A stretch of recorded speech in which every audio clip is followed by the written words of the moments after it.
Benvingudes, benvinguts. Welcome to Barcelona. My name is Cristina Mas, and I am journalist covering the Mediterranean area for Ara newspaper based in Barcelona. I am very honored to facilitate this roundtable on social movements, peace and migration in the Mediterranean. Sorry to say there have been some last-minute changes in the program, so I introduce right now our panelists.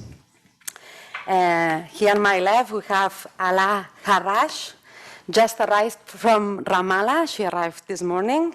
She's a TV presenter at Palestinian Broadcasting Corporation. We have also Sahar Talat.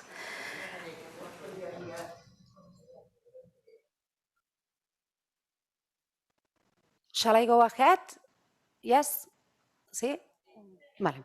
Sahar Talat, correspondent for several international outlets in Egypt, where she covered the 2011 revolution. Now she is teaching at Future University in Cairo. And we have also the only male member in the table, Jordi Soler, who is a member of the European Parliament for Esquerra Republicana, where he was member of the Committee on Foreign Affairs and the Committee on Women's Rights and Gender Equality.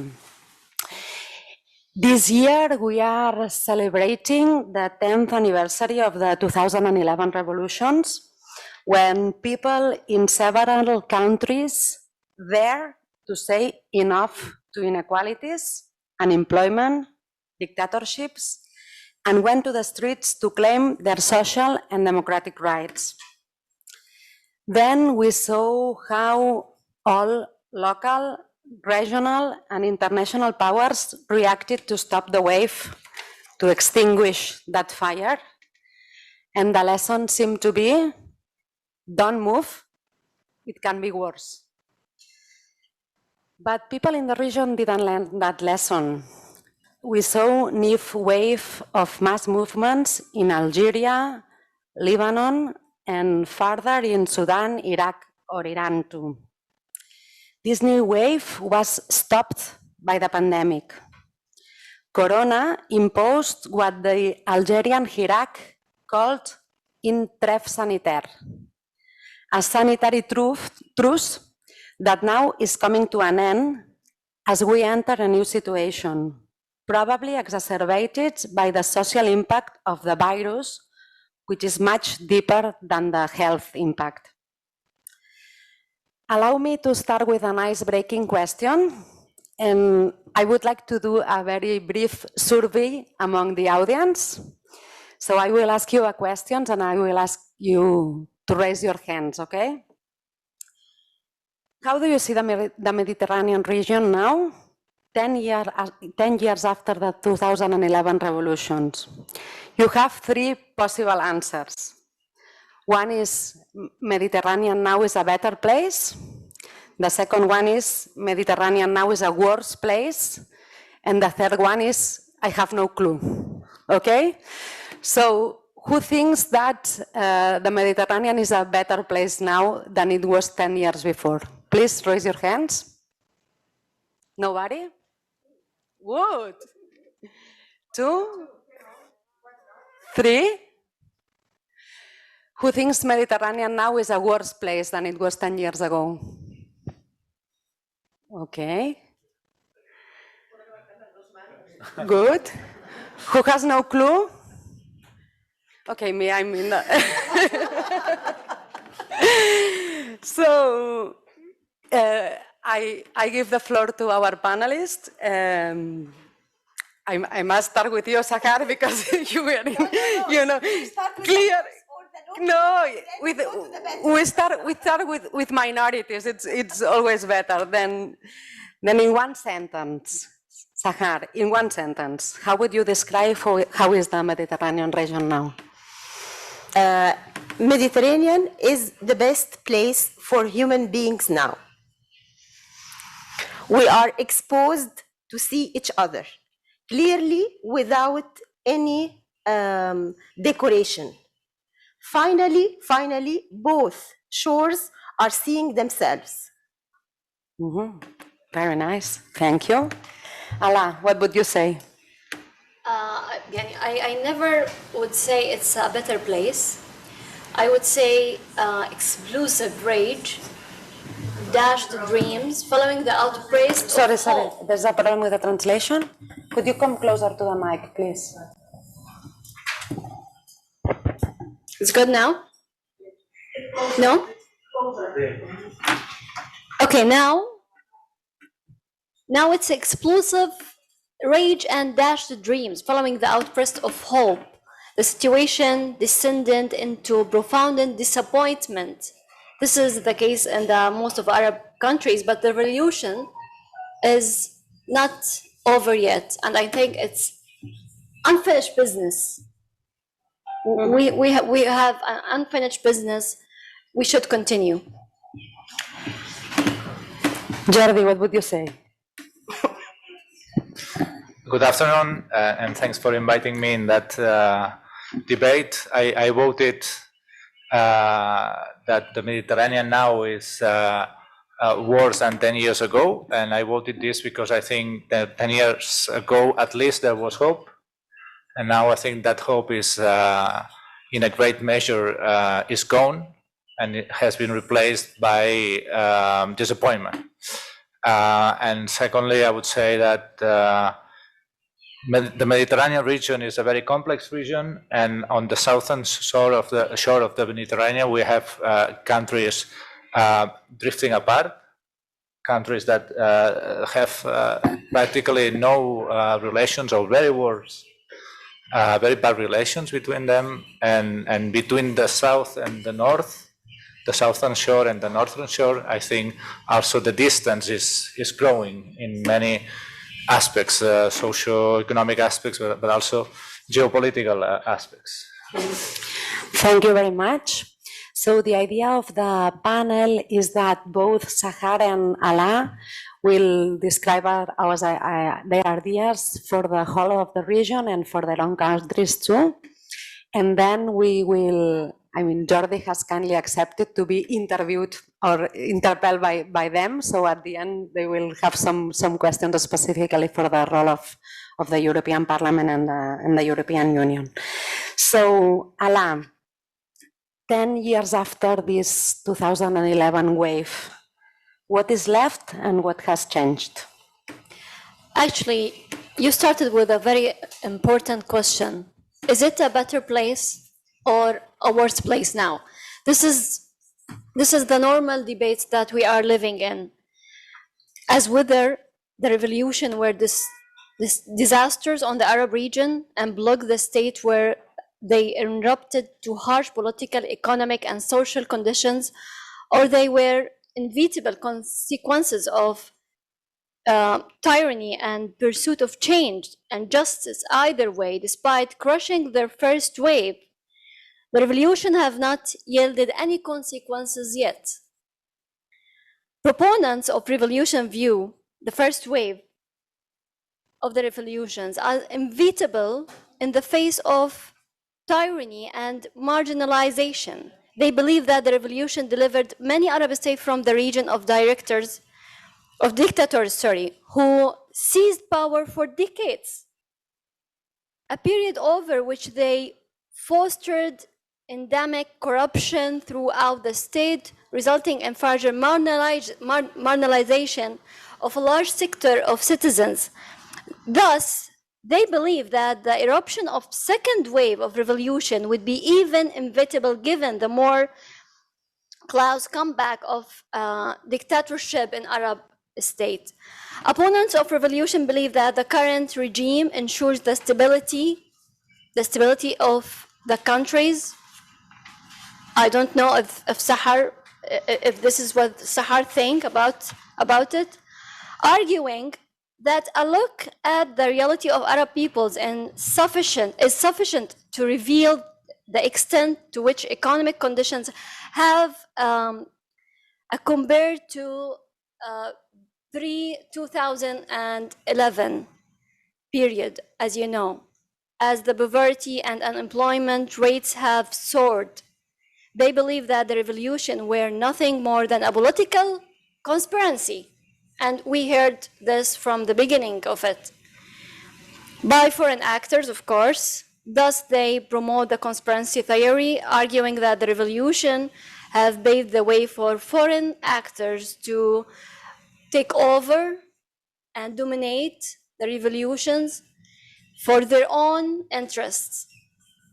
In contrast, the others still believe in change, arguing that the current situation of most of the Arab countries is most stability, but a case of imposition of de facto situation, though repression and dictatorship, they contend that those revolutions were mainly intended to bring out justice and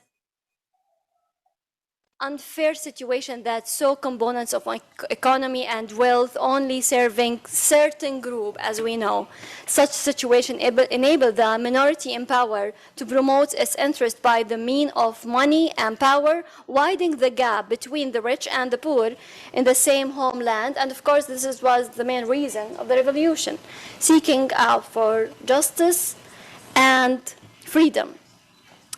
Also, the proponents believe that the revolution made largely positive contribution to the unification of the society, for many countries, as we saw, and presenting amazing experience in collective grassroots. This is where and happened in the beginning of the revolution, when we used to call it a spring, an Arab Spring. Now we may call it a fall or winter.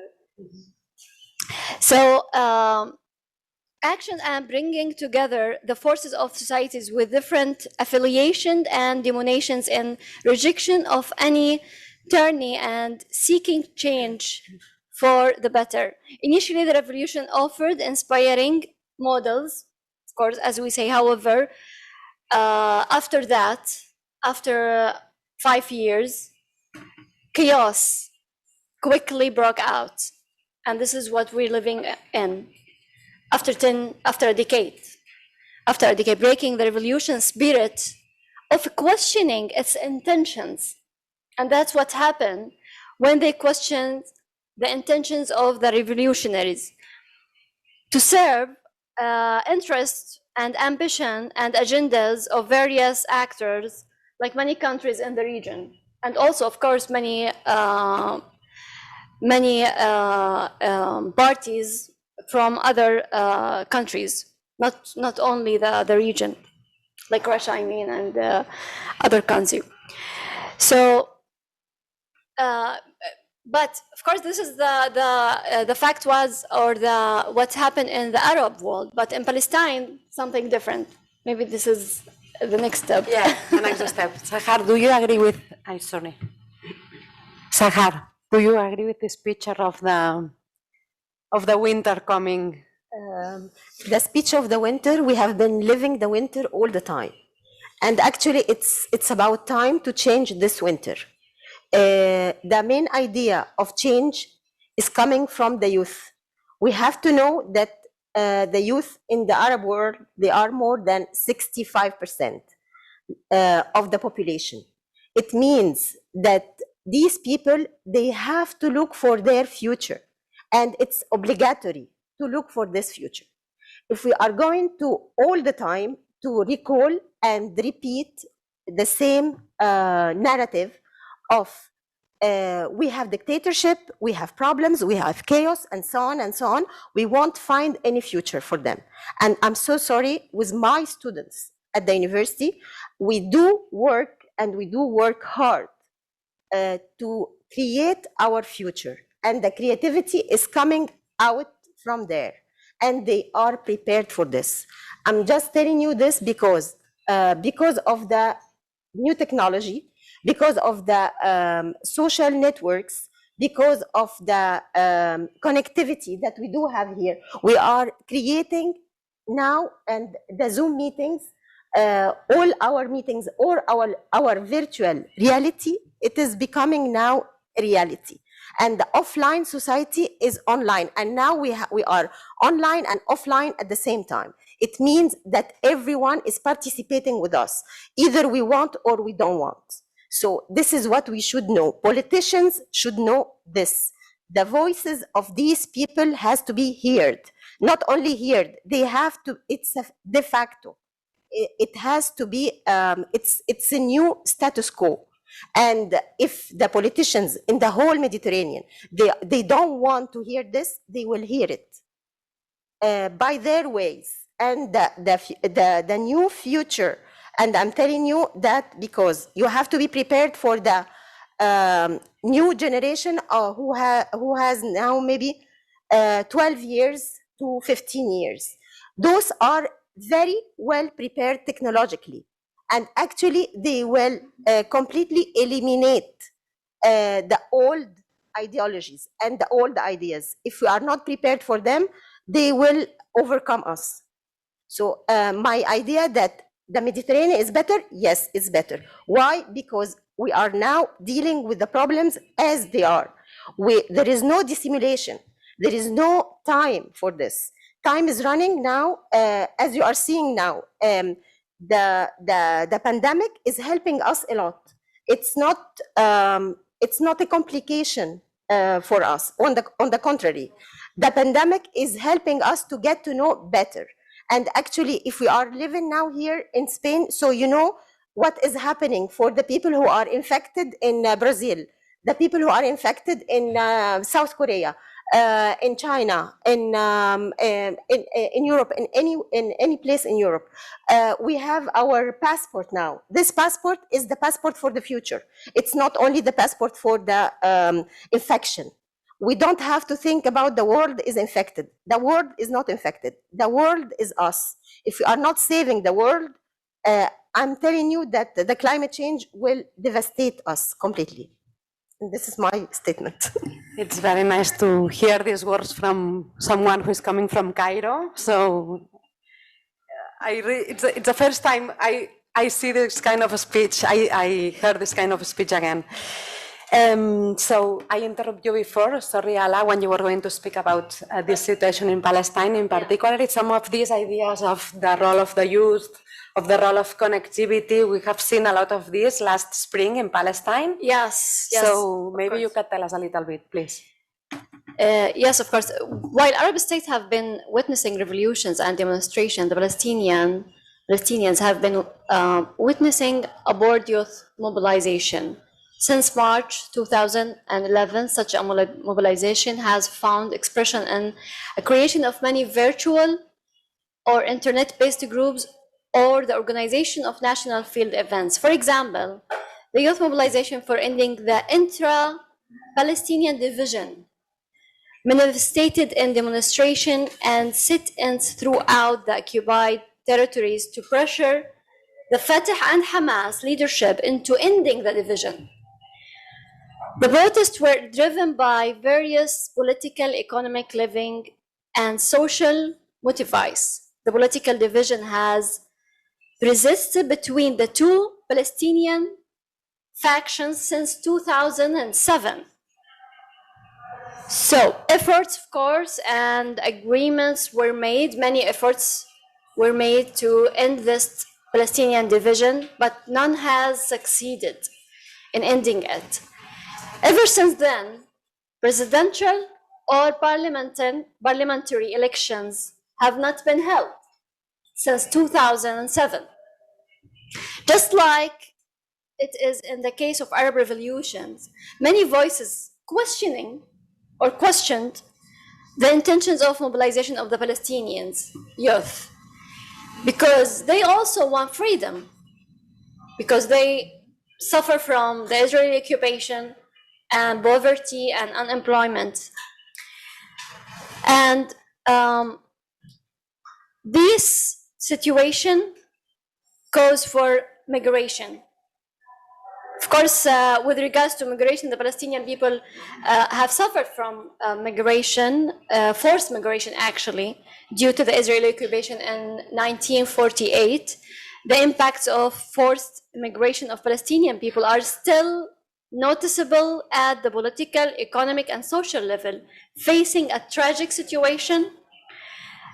Also, Palestinian youth are immigrating now from Palestine, particularly from Gaza Strip, given the scarcity of employments, opportunities, and of course economic deterioration following the 14 years of Israeli siege on Gaza. The situation was exacerbated by the Israeli occupation attacks on Gaza on 2008, 2012, and 2020.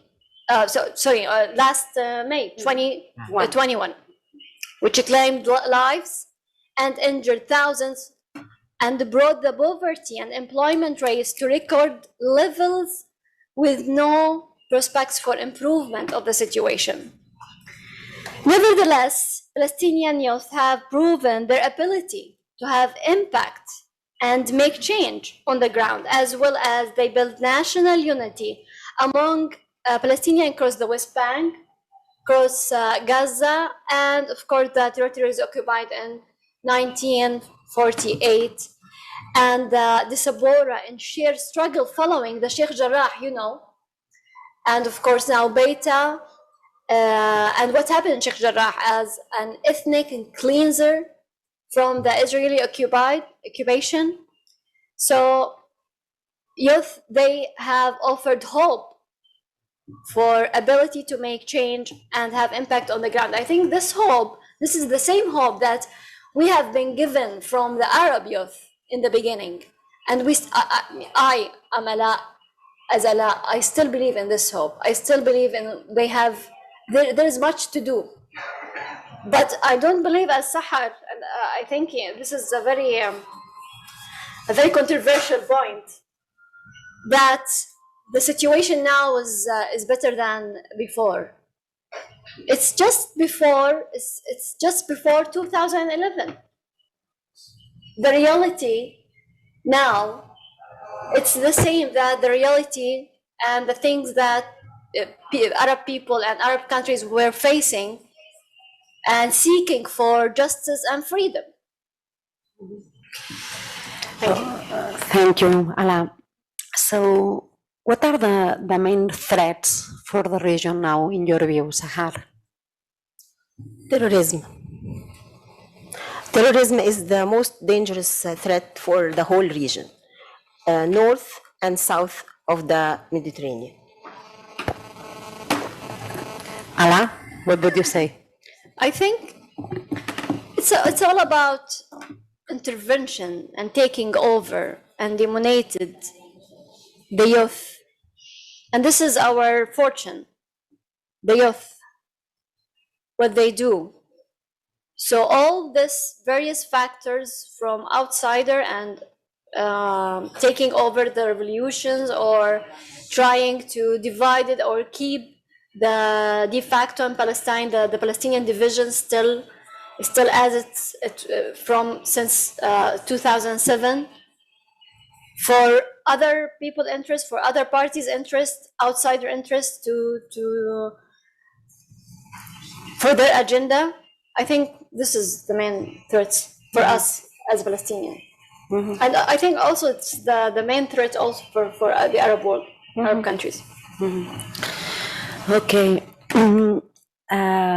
There are lots of figures that show how Mediterranean has become the most unequal border of the world.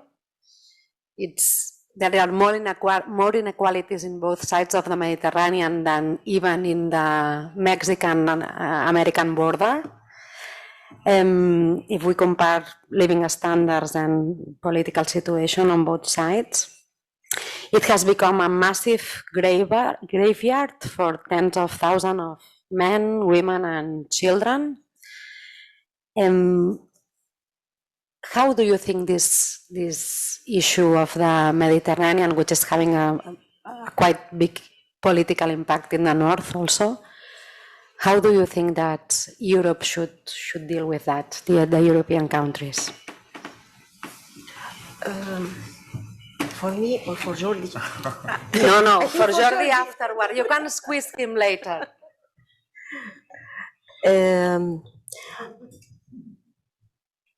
What do you mean about the European countries? Which European countries you are talking about? You are talking about the European Union, or European countries? It means Germany, France, Spain, Italy. So you have to identify now. It's not anymore the same unity as politically as before. So this is there is a crisis of policy all around the world. So we have to face this. We have to be so clear which country we want to talk about. We want to talk about the whole union. Is the whole union is in agreement about the whole policies that you are doing, or I have lots of questions regarding this. So what do you mean about that? So do they have responsibilities? Yes, of course they do have responsibilities, but till which extent they have these responsibilities? You are receiving refugees, yes. You are receiving immigrants, yes. But where is the role of those refugees and immigrants here in Europe? We want to see it. We don't see it there in our countries. There are now, this inequality is existing everywhere. Here in Europe, you have inequalities. There we are used to this inequality, so it's nothing new for us to see these inequalities. But we need a new perspective regarding the importance of the human being, the importance of the political relations, regarding the identification of us. We have been in the last session, they have been talking about how families, they are selling their girls to get married. So human trafficking, what we are doing, where are the policies to stop this human trafficking? Markets are everywhere. So where are the policies? So if you are talking about who is deciding, we don't know now who is deciding. Depends on the days. Actually, it's a very complicated situation and a very complicated question. When we have, as a human being, we have this human crisis, I think everyone should take a role, take a responsibility of it. Because we can't just stand facing this crisis without doing anything. So as long as the EU have resources and the EU is part of this Mediterranean or the shores, they should have an action. They should have responsibilities to be involved in this, to be involved in solving this, in helping people coming from very bad situation, from war zone. So I think it's a human role for the EU. But the question is, as Sahar said, for how long? Maybe Mr. Jordi can answer this. La reclamació, Jordi. What did you say? Well, first of all, I'm looking into the southern part of the Mediterranean from the northern part, and I'm looking into it from the European Parliament and from Brussels. I'm saying this because you live there, you know the everyday life there, and therefore you know much better than me how things are developing in your countries. But seeing it from the distance, from the European Union, and the question was, what should the European Union do? No, what should the attitude of the European Union be towards the Mediterranean? I mean, it's a matter of political priorities and political will. We always say that for the European Union, we have two priorities in our neighborhood. One is the Eastern neighborhood in Eastern Europe. The other one is Southern neighborhood on the north of Africa, Middle East. But I mean, when you read the papers and the documents issued by the external service, EU external service, or by the European Parliament, it's very clear that the Mediterranean is a priority area. But when you go beyond the rhetoric and beyond the words, and you question yourself, is there really a political strategy, coherent, unified EU political strategy towards, let's say, the MENA region? I don't think there is at all. I don't think there is at all. And this is not only regarding our southern neighborhood. This is a big problem for the European Union when it comes to our external action, because it's very difficult to build consensus. We need to have consensus in the European Council in order to act externally as European Union, and it takes a lot of time and a lot of effort. And normally, when you need unanimity, you reach, the least common denominator, which is always a bit frustrating because it's never ambitious, no? And I think that's what is happening to us towards the Mediterranean region. There is no ambitious, coherent EU policy towards the region, and what is worse, if you look at member state strategies, especially former metropolis of the region, they have much more clear interests and clear strategies towards concrete countries in the region than compared to the global EU strategy towards the region. So first thing, I think there is a lack of political clarity and a lack of clear political strategy. If we go beyond the documents, I mean in real action, and then we don't use our leverage in the region. I mean, now there is this new agenda for the Mediterranean. It was approved some months ago. It includes an economic and investment plan for the region for the period 2021-2027. It's 7 billion euros, which is not bad. I mean, it's quite a lot of money. But I think this money has to be spent, or has to be, invested according to certain criteria. And for me, there is a key word, which is conditionality. This is, and sorry, maybe this is not, politically correct, but this is EU taxpayers' money. Yeah, sure.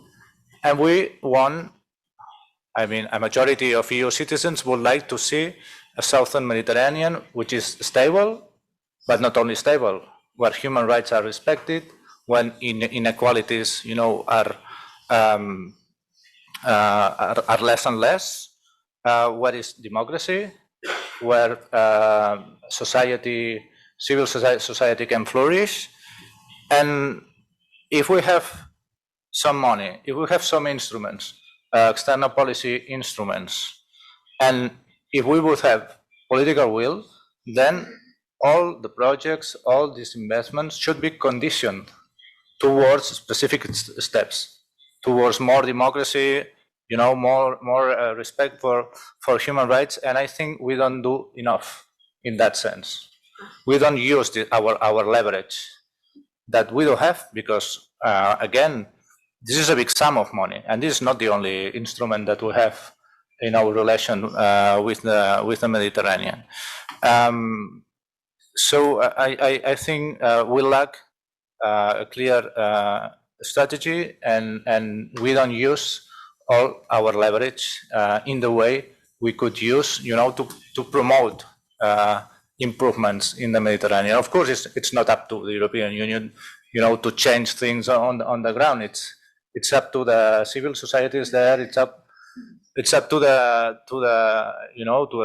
authorities. It's up to the people living there. But we do play a role, because we say in our documents, we say we do care a lot about our southern neighbors, and using in a better way this conditionality, I think we could, deliver, or we could help deliver much more than we do now.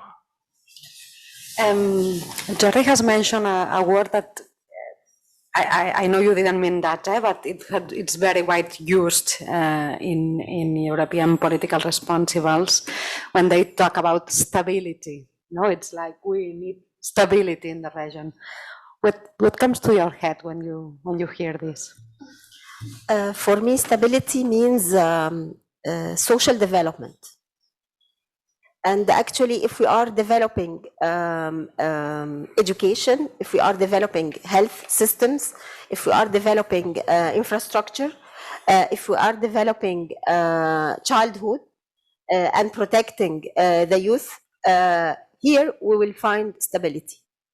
Otherwise, we won't have any stability, because if we don't protect women's rights, if we don't have a real political participation, if we don't have changes of power in a democratic way regarding the perception of democracy in each country, because we cannot impose democracy in places that they have no clue whatsoever about democracy, because they will convert it into a chaos. And this is what we are seeing in so many countries. So those are elements that they do depend on real cooperation, and the cooperation from those who knows to provide those who doesn't know, to create this stability, to create to decrease this gap, because there is real gap between the intentions and the reality. The intentions all the time, we have all very good intentions. However, how we are interpreting and formulating these intentions into actions on the ground, this is the problem. And once we are facing this problem, and we will integrate those ideas within the societies, I think we will reach real stability. Allow, what does stability mean to you? Actually, I agree with Sahar. We can't.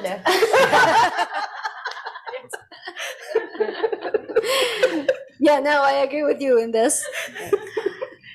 Because we can't have stability without good learning system, good health system, and a good economic justice. We dream about this. We dream about freedom of speech. We can't have stability without all these things that we fight for from the beginning. When we have, I think, let's say 70 or even 600% of these things, we can call our countries stable.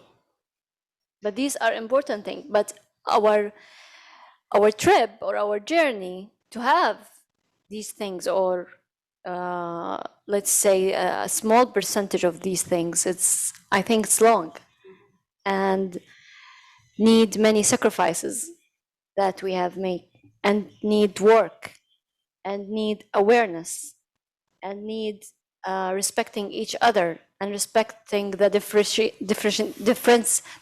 between us, and respecting women. We have a very controversial issues we should work on, and I think it's a very hard job and it will take a long time. The problem is that some political responsibles, they use stability as just keeping the status quo as it is, no? No comment. Okay, I would like you to comment a little bit also on another big threat for the region, which is climate emergency, which are one of the regions more already touched by this emergency. And when we look at the forecasts in the very, short future, there is no much room for optimism, no? How do you see this issue, and how is it perceived in Southern European societies? The climate change? Yeah. The climate change. Actually, as a Palestinian or a journalist living in Palestine, we are not contributing in the climate change. We feel the consequences of the climate change. But I don't have that much information about it, and this is not maybe my job. But as a journalist, my responsibility is to raise awareness about this huge problem we are facing, because we lived the last summer, a very hot summer with fires and floods and everything in Palestine, very hot summer. But I noticed that when we are talking about the climate change, Palestinian people, they said, okay, we don't have, it's not my fault, it's not our fault. And how can I be involved? How am I involved in this, in making this problem? But as a TV presenter, I always, in my priority, I always focus on this subject and trying to raise awareness. And as a mother, I trying to raise awareness for my kids, because I tell them this is our planet and our responsibility, and we have to save the environment, because we are living on this planet. And because everyone thought or think it's not my fault, it's all the little things that leads to the problem, because it's all our actions, our wrong practices that leads to the climate change. And everyone think this is I'm not part of this, but he is. Mm-hmm.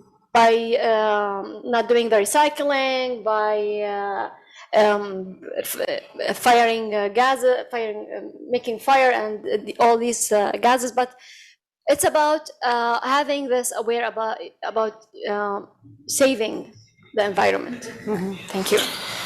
What can you tell us about Egypt, Sahar? Your students, are they concerned by this? Is there a public debate on that? I mean, clearly in the northern side of the Mediterranean, it has been a matter of the youth, no, to raise this question on the table.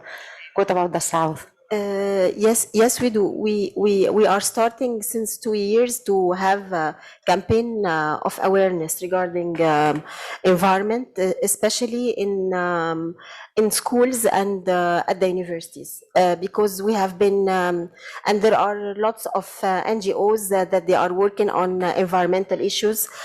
We have activists and advocacy groups that they are linked with Save the Planet and lots of international organizations.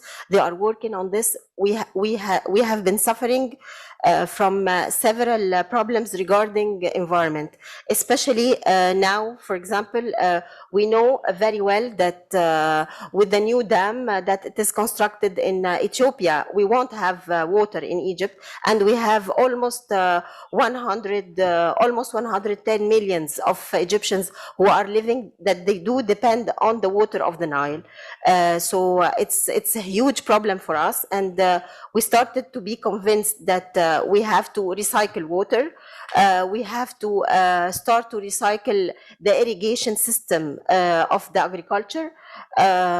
We have lots of plans. For instance, we have groups. I have a group of my students. We go like every 15 days to special place to plant trees. So we have lots of and those are, you can say, from macro level, the government is working on this, because actually we have no other options.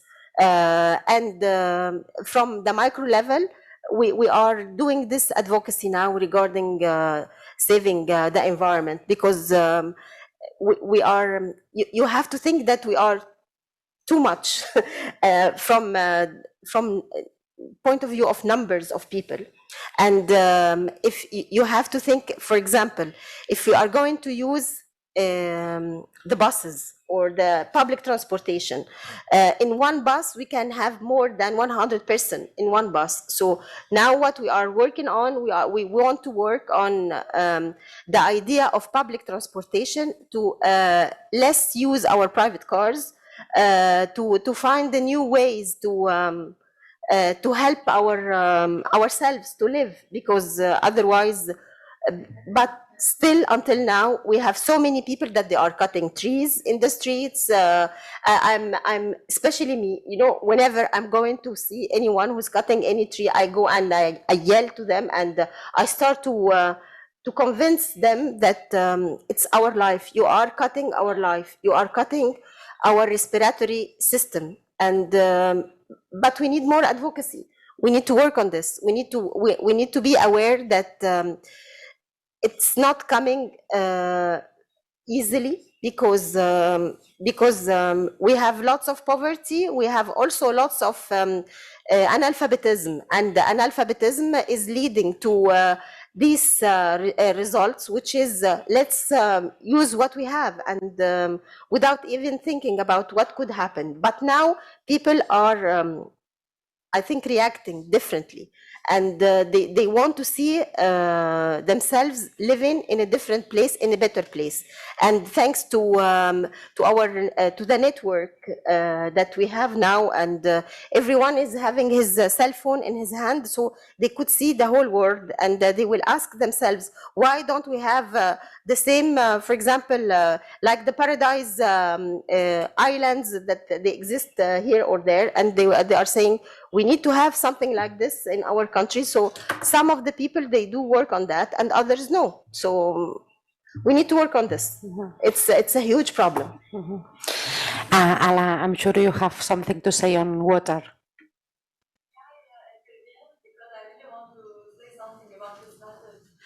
Okay, yes, please feel free. We're talking about a lot of things, and we will do the topic. Okay.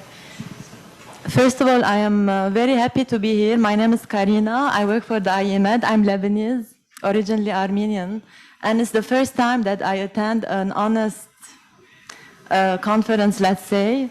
Thank you so much for openly talking about what goes on in your countries, and also for you, Mr. Soleh. There are many things that I want to say. I will go through them quickly, but first of all, about climate change. It's true that it is a personal effort that we need to make, but also we need to remember that the big corporations are the main responsible for the climate change. No matter how much we try to recycle, use private transportation, it's never enough. So what we need to do is to lobby governments and lobby big companies, corporations. So really, it's a big burden. We keep telling ourselves that we need to do something about it, but it's really bigger than us. And about the stability, Mr. Soleh, I think the way for southern neighborhood to have stability is for the European Union to share our burden. Because me, as a Lebanese, 1 out of 3 people in my country are Syrian refugees. Apart from that, we have Iraqi refugees, we have Palestinians, and also Armenians long time ago. So we have a lot of refugees, and when we were in this crisis, we did not receive help as we expected. Of course, we received money to implement projects for refugees, and I worked in NGOs, but that's not the end solution. We suddenly saw many countries like Hungary and many others who started closing their borders. So this is a way for us to have stability, to share our burden, because it's not only our problem, it's the planet's problem. And the threat of our region is terrorism, of course, but it's lack of our unity, because if Arab states unite, I know that we come from very different cultures. Here I am Lebanese, so I'm not that, I never had the opportunity to meet Algerians, like Maghreb region Arabs. Here I am getting to know them, and I'm realizing how different we are. And that's okay, that's all right. The way European Union countries are different. if you go to Spain and then you meet someone from Estonia, for example, I feel closer to Spanish people than I think they feel with Estonians, for example. So it's okay to be different, but we need to agree on the main values to be able to lobby again and to cooperate with the European Union and not always have this attitude of asking for help, asking for assistance, asking for money. No, the civilization started in our region and we really matter and we want to live. I'm having a great life here in Spain, and while most of my friends in Lebanon, they're leaving the country, they are living in misery. We don't have electricity, we don't have the things that you wouldn't really imagine. And I know Allah and Sahar, you understand what I'm saying. So thank you for this opportunity. Sorry, I spoke a lot, but really I'm enjoying a lot the conversation. So, gracias. Thank you very much. So, one more question, and then I give the floor to the audience. We see growing violations of democracy and human rights on both sides of the Mediterranean again. I mean, it's not only a matter of the South, even if the situation in some countries is really awful. How is this affecting you as women journalists, you and your colleagues? Actually, the Israeli occupation forces systematically the Palestinian journalists, especially women.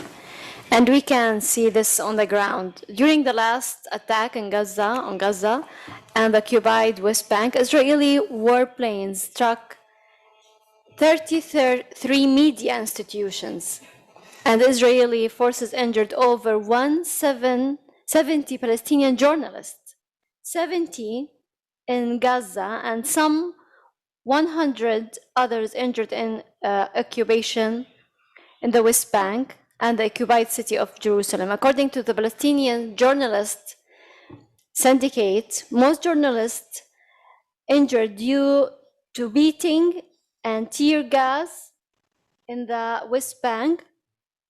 Also, many other exposing crimes committed by the Israeli occupation were deleted on social media platforms. As we know, Facebook restricted and Instagram restricted many accounts for Palestinian and prevented them to write about the Palestinian, the Israeli occupation, and of course there is no freedom of speech, or there is no Palestinian information about what's happening on the ground.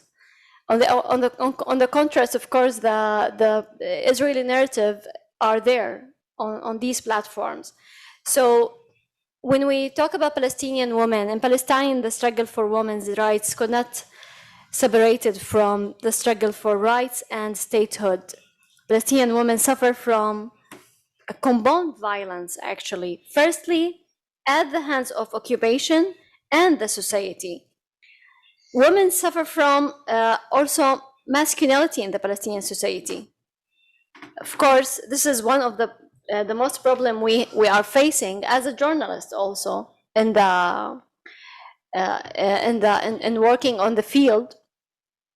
And violence against women in Palestine will not stop without seriously addressing the factors of masculinity at all levels, just like any other place in the world. Of course, in coronavirus and corona pandemic, these rates were very high because of the lockdown, and which affected especially women and children, disabled, elder, especially women. And this, I think, this happened all over the world, but we can we touch it and feel it with numbers in Palestine. So this is one of the most problem we face it as a journalist and as a woman, from facing many and complicated violence, whether from society or also from occupation. whether as a journalist, doing my job on the field, and also women defending their lands from Israeli occupation, which trying and aiming to take over the Palestinian lands, especially in the West Bank. Would you like to tell us something about the role of the PA also, in terms of human rights and democracy? Of course, of course. As I mentioned, because of the Palestinian division between Hamas and Fatah, this situation creates a lack of democracy and freedom of speech. And as I said also, whenever there's a demonstration or lobbying for something or reaching for justice, every party trying to blaming the other or accusing that these youth are working for the other agenda. So this is a problem. And of course, as I said also, since 2007, we don't have any elections. We tried, and the government insists that we should not do the elections without Jerusalem, and this is what the issue between the government and the Israeli. So they call off the elections, and it was a huge disappointment for us. Although we felt finally hope that change are coming, but also on the other hand, many people are afraid of changing because they are afraid of chaos, which if it will not coming with the elections. You see, we have brave women on the table. Sahar, this idea of, the respect of human rights and democracy, you yourself were under threat. So how would you describe what is today being a woman journalist in Egypt? Actually, my presentation tomorrow will be about the situation of women journalists in Egypt and the case of Egypt. But I will give you a brief idea about what is the meaning of democratic process, because we have been living the so-called democratic process after the revolution. The end of the democratic process that we had, it was going and voting, and we knew the meaning of voting. This is number one, or stage one of stability, social stability. But number two, the result of our choices, you can say that did not reach the expectations, especially when we got the Muslim brothers in power. And this was a huge fiasco that we had during this time. And women, they were exposed to be in danger during this time. And actually, the women were working so hard to kick this regime out. And I wanted to make it clear for everyone. After this, we are in a process of transitional political system, if we can call it this way. Believe it or not, so many people, especially today, they were asking me about how and the image and Egypt and so on. Actually, what we have now, there is no link of knowledge. We don't have continuity of following the news. The problem of the media now, we start with one topic and then we never continue with the same topic. After 10 years, now we are at the same point. What happened? What is the Primavera Árabe, the Arab Spring, and so on? No one is asking the question, how these countries, how these societies are changing. This is the main question. How the policies in these countries are changing. Where are the real people who have been participating during these events and where they are now? is there any future for this, or we are still talking in the same circle, saying the same blah, blah, blah, blah, blah, and we never go forward? That's why I think everything is related to education. Everything is related to establishing political systems that they are based on democratic process, of course, but not only elections. Democratic process means political participation, real political participation. Since infants, the small kids, they should know what is the meaning of I have an opinion and I want to present my opinion in front of everyone. And this is what we don't have in our education. And we don't have it in our culture. We have to work on this. We have to work on bridging more understanding, bridging more exchange of knowledge from both shores. As I said before, we need more training. For instance, who is training us? No one is training. So and the people you are receiving immigrants here. How many times did you ask if these people have been exposed to any knowledge?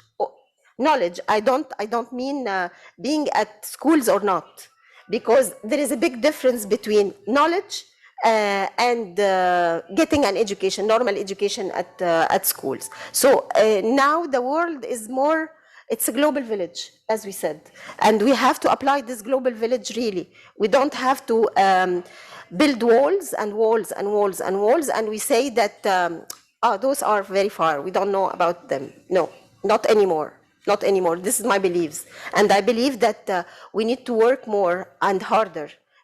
We need to create real policies, not policies because we are decorating the policies, or we want to have a big sign of democracy here, democracy there, ta ta ta ta. And then after this, people, they have no clue whatsoever about democracy.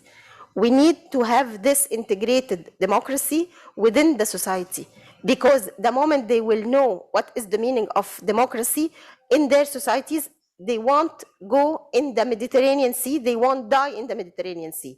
And also, they will have possibilities, because they will know that they do have development in their places where they can develop themselves, whatever they are and whoever they are. But we don't have this, we don't have this.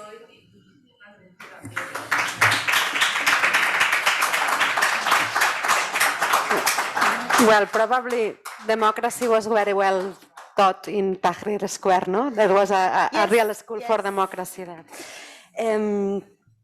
So now it's the turn for Ala and Sahar to ask their questions to Mr. Soler. I just told them that he's an elected member. It's not like the people in the European Commission, so he's here as, you know, as someone who has been elected by people. And then if you have questions for any of them, you raise your hands and I note you, okay? Okay. So, my question is about the climate change, because we have the girl here pointed to something very important, that it's a fact that we have a role, but the main role is about the industry and the factories, which is they only care about money. So I think in order to solve this problem, or to contribute solving this problem, there should be a political will, a political procedures from parliaments, from high decision makers, to force this capitalism system to stop doing this, to stop damaging the planet or the environment.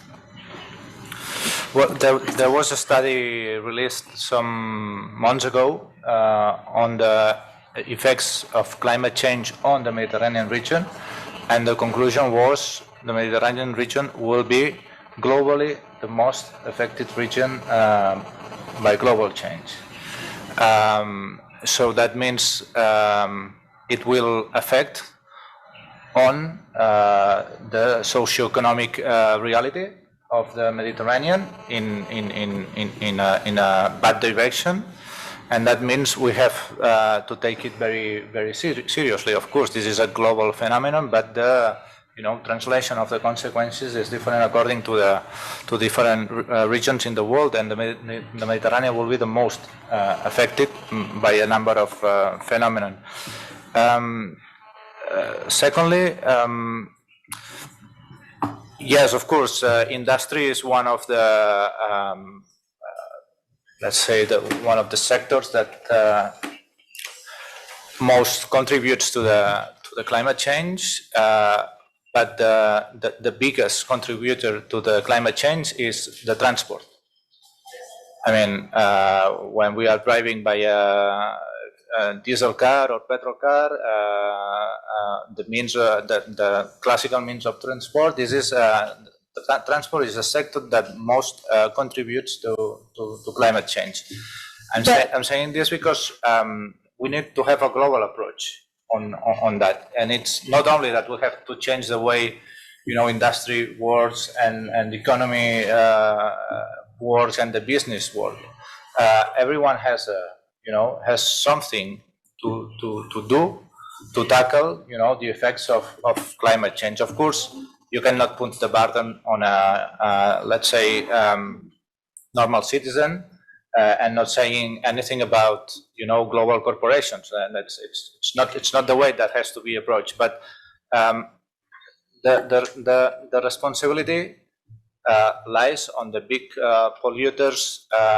Probably our economic system intrinsically, has developed an economic way very much related to fossil fuels, and this has to be changed. But it's also a matter of attitude. We have to be we have to be conscious. We have to be we have to have it very clear that everyone has his or her own responsibility, even if it's a very little one.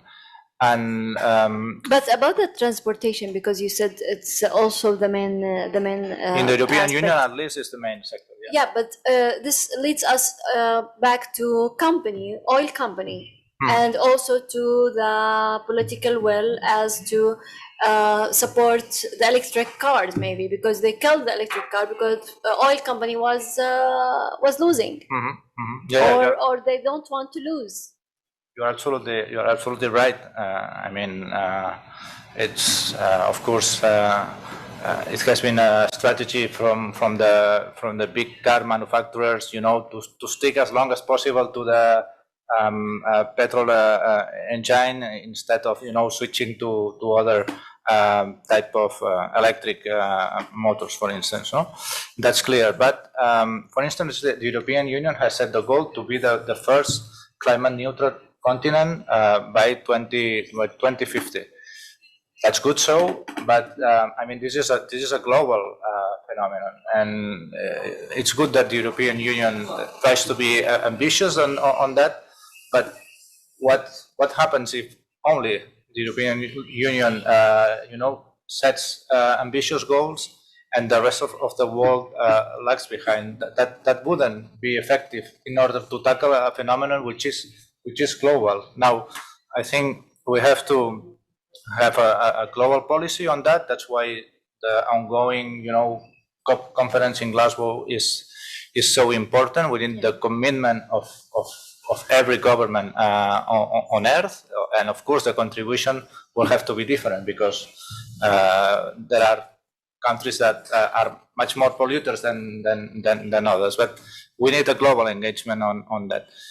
And I think particularly the south of the Mediterranean can play a big role in accelerating the energy transition, because at the end of the day there is much sun in countries like Egypt or in the Sahara, and there are already some strategies where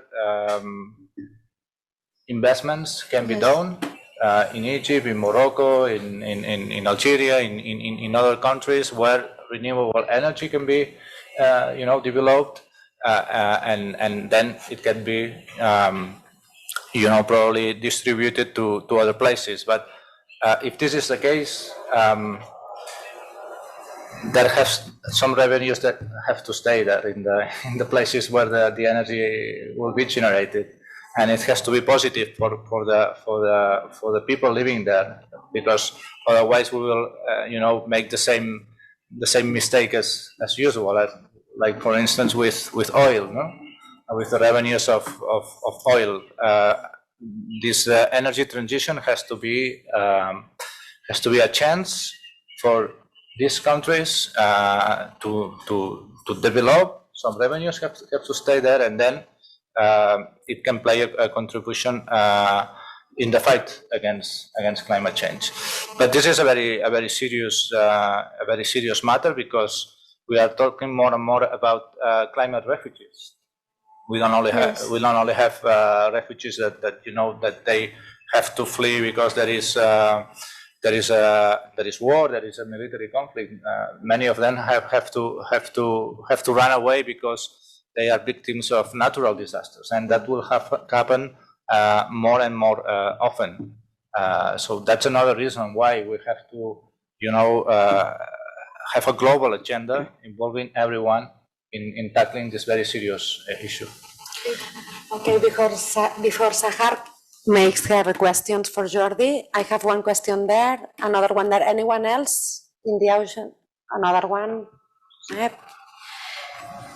Because it's only 15 minutes left. Anyone else wants to ask a question for the panelists? No? Okay, Sahar, your turn for Jordi. No, at the end. No. You will have one last word after. My question is very brief. What is the future vision of the European Parliament towards the Mediterranean? Towards, sorry? The Mediterranean. The future vision. I mean, this is not an easy question, because there isn't, as I was saying before, there isn't a single vision on the Mediterranean. And when you look at the practical steps we take, you see that there is not a single way to have relations and to have a vision for the Mediterranean. I would say that for me, my optimal vision towards the Mediterranean should be we have to regard the Mediterranean, the southern shore of the Mediterranean, as a partner in tackling these global challenges, these global issues, but also at the same time we have to be demanding to the government, especially to the governments, that there are some things that have to change. Okay. There are some things on the place related to inequalities, related to democracy, related to human rights that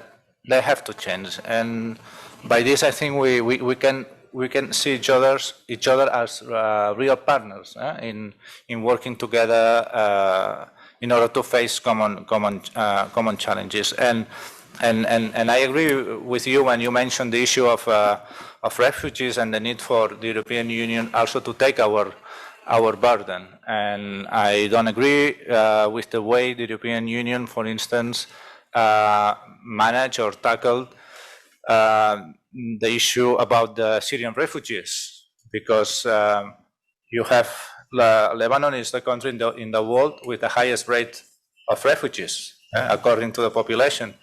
But then next door you have Turkey with 3 million refugees coming from Syria, and the policy of the European Union has been to externalize the problem. And meanwhile, we have been, when I say we, I mean the governments, European governments, they have been talking for ages about the need, to have solidarity between member states, to have quotas. So when refugees come to the European Union, they don't have to stay, in the places where they arrive. The other states, the other member states have to be, have to show solidarity with the other member states and take, a number of refugees, but after years of talking about that, we haven't reached an agreement because there are simply too many member states that they want 0 refugees, 0. And I think this is not the way of taking the burden, as you said. Of course, we are not in a situation, to solve all the conflicts and all the problems, but we are in a situation where we can, bring much more and make a bigger effort. And this is, unfortunately, this has not been the case so far. There is no common EU policy on migration and asylum, and I'm not very optimistic about that when I see,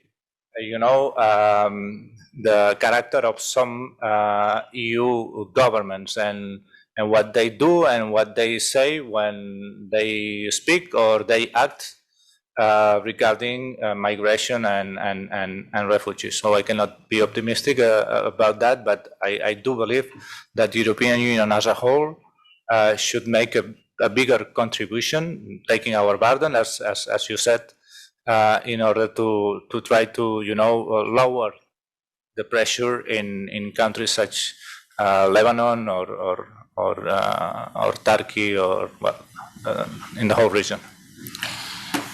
I am sorry, but I cannot stay quiet. I'm just the facilitator here. But migration is like my issue. So, and I would ask, at least when we speak about Europe, to erase the word burden when we speak about people, because what we have seen, it's not the situation in Lebanon, but refugees are a source of richness for Europe, clearly, from all the point of view. So I would like to make this comment to try to change the vocabulary at least. Okay, I have one question here, another one there, and the third one then. We will pick up the 3 questions together and then you can come with your final word, okay? Thank you very much. Here, please.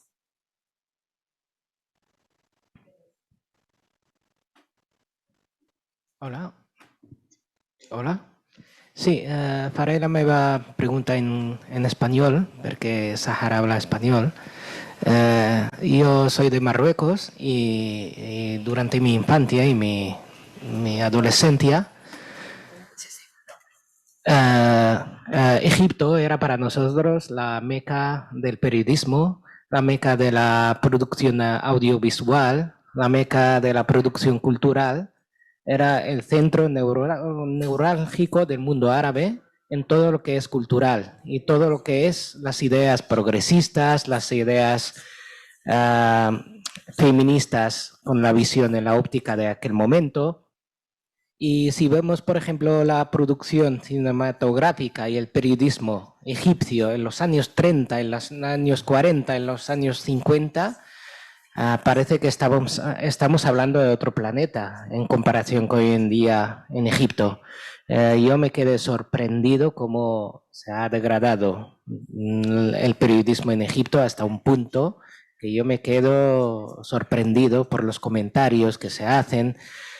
Por ejemplo, he seguido un poco la cobertura de los medios de comunicación egipcios del festival El Gona. El festival es un festival de cine de Egipto y tanto en los medios de comunicación públicos como en privados, los únicos comentarios que se hacían es cómo están vestidas las mujeres y hubo incitación en directo de periodistas en el plató de presentadores para acosar a mujeres, a actrices y a periodistas en directo. Les pregunta a los reporteros si habéis toqueteado a las mujeres.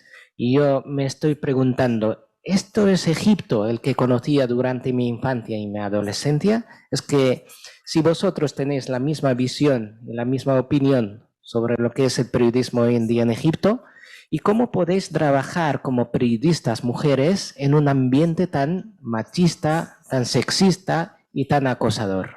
Muchas gracias. I'll follow with the questions. Yes. Aquí darrere, aquesta noia al jersei a ratlles, sí. Hola, buenas tardes.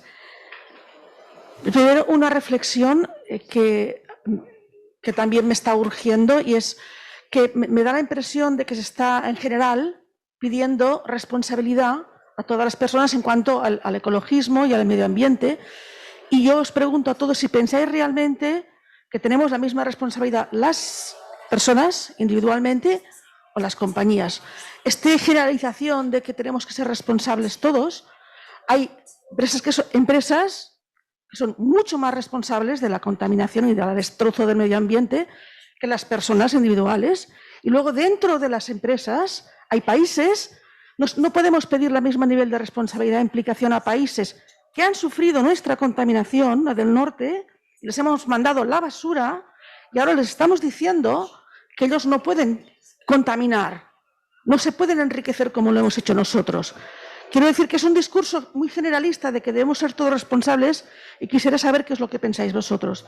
Y luego otra también reflexión, pregunta.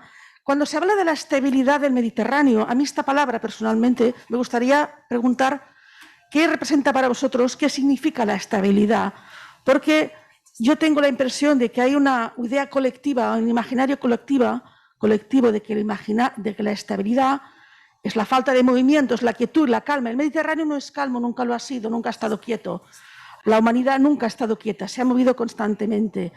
Y a mí, yo cuando escucho mucho la palabra estabilidad, me da un poco de miedo, porque es una palabra que utiliza mucho la derecha, la quietud, la calma, y en el fondo pienso, no sé qué pensáis vosotros, que se quiere ligar la estabilidad con el movimiento, perdón, la estabilidad contra el movimiento, que quiere decir de personas que van y vienen. No sé si m'he explicado. Sí, seguim, Gràcies, cap allà. Bueno, jo, en part, m'ha agafat una mica la pregunta que volia plantejar la companya, però deixeu-me dir que una de les coses que jo sempre m'estic plantejant davant d'aquesta desigualtat que pugui haver de la responsabilitat civil de no contaminar, de no consumir determinats, o sigui, d'estalviar el consumisme, per exemple, per intentar, doncs, allò que ja no se'n parla, o se'n parla tímidament del decreixement, que era la teoria aquella famosa, que no estem disposats mai, en castellano, que no estamos dispuestos nunca a poder, digamos, asumir, que tenemos que pensar que el decrecimiento es inevitable, puesto que estamos expoliando a los países y empobreciendo a los países del sur global, ¿no? Entonces, cuando hablabas, Jordi, del tema de la Unión Europea, ¿no? O sea, el problema de la Unión Europea es que precisamente es la unión de los estados. O sea, no existe ni tan solo una federación europea, no existe la política común, aunque a veces, como el nombre dice, la política agraria común, no, o sea, son decisiones que se toman, pero que luego hay muchas otras que repercuten en el cambio climático, por ejemplo, y que depende de cómo lo aplica cada estado, igual que respecto muchas veces a la migración. Entonces, quería decir también que el hecho de que, como decía la compañera, el hecho de que los estados del sur de la Mediterránea o del sur global, hablando globalmente, que siguen siendo el granero del norte global. Entonces, mientras el norte global van encabezando las empresas, que son las grandes multinacionales las que, perdoneu, pero mandan en la política.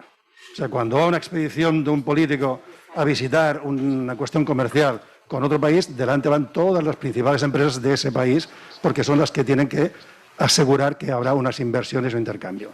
Entonces, estamos en manos de esto, ¿no? De que las grandes empresas tienen mayor responsabilidad y no eliminaremos los plásticos, porque las grandes empresas que producen los plásticos siguen queriendo y no hay manera de hacer leyes que las prohíben, porque habría una crisis enorme para muchas empresas. Y acabo, Cristina, solamente decir el tema de cuando hablamos, digamos, del ahorro energético, que ahora, por ejemplo, los agoreros están hablando de una crisis bestial energética, en cuanto a la polución, digamos, del CO2, de los transportes y demás, pensemos que no podemos apostar ahora por el coche eléctrico y demás, porque el litio se acaba y el cobalto también. O sea que hay que diversificar y, sobre todo, disminuir y dejar ya de viajes astronómicos por todo el continente, ¿no? Es una cuestión que me quería desahogar el tema de la diversificación en el consumo y en el ahorro al consumo. Gràcies. So one final word, 2 minutes each. Who wants to start? Regarding the first question, you have been mentioning the culture of Egypt and how it was so big and so on. The culture is still big, but the application of the culture is different. I mean that during so many years we have been exposed to radicalism and Wahhabism ideology in Egypt that had changed the roots of the society and of the free culture perspective. So this is the result of years of depression and years of segregation and separation among gender in Egypt. And actually, I'm seeing this as very normal because it's an I really I love when I see something like this, because for the very first time Egyptian actresses they are doing on purpose in getting dresses that they are as any other actress in the whole world. And this is a movement, and I'm seeing this as a movement. And this is the problem of the Egyptian man, who doesn't want to see the reality and who doesn't want to see that women are changing, and they will be changing all the time. And regarding the, I hope I covered your question. And regarding the environment, there are, of course, responsibility from all parts, not only from the parts of the multinationals nor the governments, but also from the citizens. Because if we are creating this strong lobby and we are lobbying against the governments and the multinationals, we will be able to reach a good, comfortable, at least saving a little bit our planet, because it's already under threat. Jordi. I think I will answer in English because Ala had some issues with the translation. Yes, of course. When it comes to the contribution to the climate change, it's clear that it's not the same when we talk about individual citizens that when we talk about big corporations, transnational corporations, and so on. There is no question about that, and they have to, bring much more to the fight against climate change that what maybe we as individual citizens can bring. But what I was trying to say was that when fighting against climate change, or when facing climate change, everyone has the opportunity to contribute to that, and I think we have to be, very conscious about that, because it's about habits of consumption. It's about the way we move, or about what we eat, and the things we buy, for instance. But of course, there are some stakeholders that have much more responsibility than others, and the same happens when it comes to countries or regions of the world.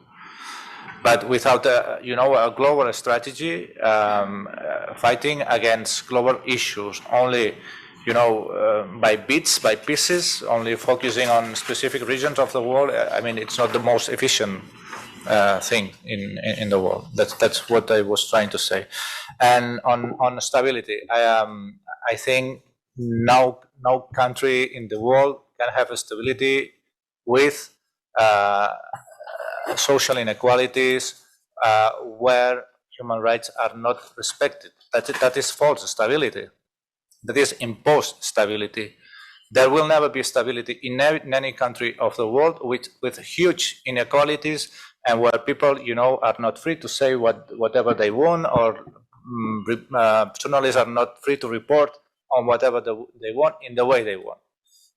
If that's a stability, that is a false stability. But I do think there can be change within stability. When I mentioned that the European Union, I was telling about what the European Union says about the southern neighborhood, and they speak a lot about stability.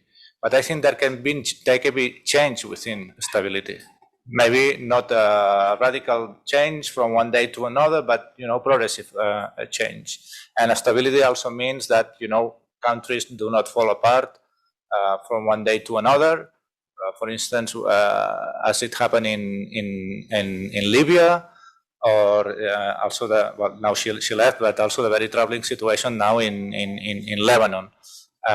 That's why the European Union brings, to the fore this concept of stability. That doesn't mean that we don't want change. We do want change, but we don't want this region or countries of this region to suddenly fall apart.